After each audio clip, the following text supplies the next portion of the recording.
മറ്റൊരു വാർത്തയിലേക്ക്. ജമാഅത്ത് ഇസ്ലാമി മാറാട് പരാമർശങ്ങളിൽ മാപ്പ് പറയില്ലെന്ന് മുതിർന്ന CPM നേതാവ് AK ബാലൻ പറഞ്ഞു. തന്നെ ന്യൂനപക്ഷ വിരുദ്ധനായി ചിത്രീകരിക്കാനാണ് ജമാഅത്ത് ഇസ്ലാമിയുടെ ശ്രമമെന്നും AK ബാലൻ കുറ്റപ്പെടുത്തുന്നു.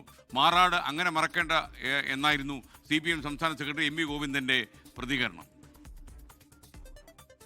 UDF അധികാരത്തിൽ വന്നാൽ ആഭ്യന്തര വകുപ്പ് ജമാഅത്തെ ഇസ്ലാമിക്കായിരിക്കുമെന്നും മാറാട് കലാപം ആവർത്തിക്കുമെന്നുമായിരുന്നു AK ബാലന്റെ പ്രസ്താവന. ഇത് വിവാദമാക്കിയതിനു പിന്നാലെയാണ് ബാലനെതിരെ ജമാഅത്തെ ഇസ്ലാമി വക്കീൽ നോട്ടീസ് അയച്ചത്. എന്നാൽ വിവാദ പരാമർശത്തിൽ മാപ്പ് പറയാൻ മനസ്സില്ലെന്നും ജയിലിൽ പോകണമെന്നാണ് വിധിയെങ്കിൽ ജയിലിൽ പോകുമെന്നുമായിരുന്നു AK ബാലന്റെ പ്രതികരണം. അതൊന്നും കൊടുക്കാൻ എനിക്ക് മനസ്സില്ല.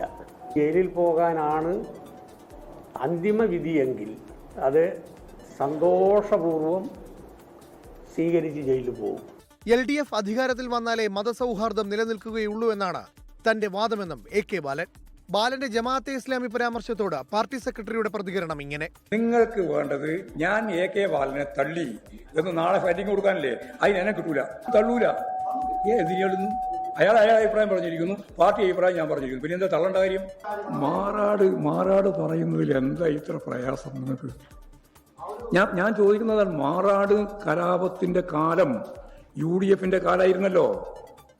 നിരവധി ആളുകളെ വെട്ടിക്കൊല്ലാനും ആ വെട്ടിക്കൊല്ലുന്നതിന് ഇടയാക്കുന്ന രീതിയിലുള്ള സംഘർഷങ്ങൾ ഉണ്ടാകുന്നതും UDFന്റെ കാലത്തല്ലേ? അത് പറഞ്ഞു പോകുമ്പോഴെന്താ ഇത്ര വലിയ വിഷമം? മതവർഗീയതയ്ക്കെതിരായ വിമർശനങ്ങളെ മതവിമർശനമായി ചിത്രീകരിക്കുവാനുള്ള ശ്രമത്തെ CPIM ചെറുത്തു തോൽപ്പിക്കുമെന്നും MV ഗോവിന്ദൻ പറഞ്ഞു. 24 തിരുവനന്തപുരം.